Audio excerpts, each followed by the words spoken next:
মিশরে ভয়াবহ ট্রেন দুর্ঘটনা ঘটেছে। মিশরের রাজধানী কায়রো যাওয়ার পথে উত্তরাঞ্চলীয় মাতরুহ প্রদেশে একটি ট্রেন লাইনচ্যুত হয়ে ৩ জন নিহত ও ১০৩ জন আহত হয়েছে। স্থানীয় সময় শনিবার ৩টা ৩০ মিনিটে ট্রেনটির ৭টি বগি লাইনচ্যুত হয় ও ২টি বগি উল্টে যায়। স্থানীয় বাসিন্দারা প্রথমে উদ্ধার কাজ চালিয়ে আহতদের স্থানীয় হাসপাতালে ভর্তি করে। স্থানীয়রা আহতদের জন্য হালকা খাবারসহ পানির ব্যবস্থা করে।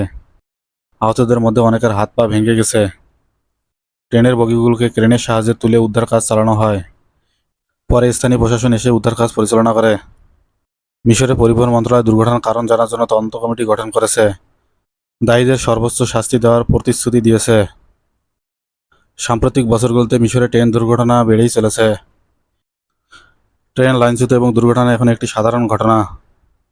তবে সবচেয়ে বড় দুর্ঘটনাটি ঘটে ২০২০ সালের ২০শে ফেব্রুয়ারি। এল আইয়াত নামক ট্রেনটি কায়রো থেকে লাগজোর যাওয়ার পথে রান্নাঘর থেকে গ্যাস সিলিন্ডার বিস্ফোরিত হয়ে আগুনের সৃষ্টি করে, যার ফলে ওই ট্রেনের ৭টি বগি পুড়ে যায়। ট্রেনে থাকা ৩৮৩ জন যাত্রী আগুনে পুড়ে মারা যায়। তাদের সবাই ছিল মিশরীয়। মিশরের রেল দুর্ঘটনার কারণ হিসেবে রেলের অব্যবস্থাপনাকে দায়ী করা হয়েছে। পুরাতন ও জর্জরিত রেললাইন ও সীমাহীন দুর্নীতি এই রেল দুর্ঘটনার জন্য দায়ী।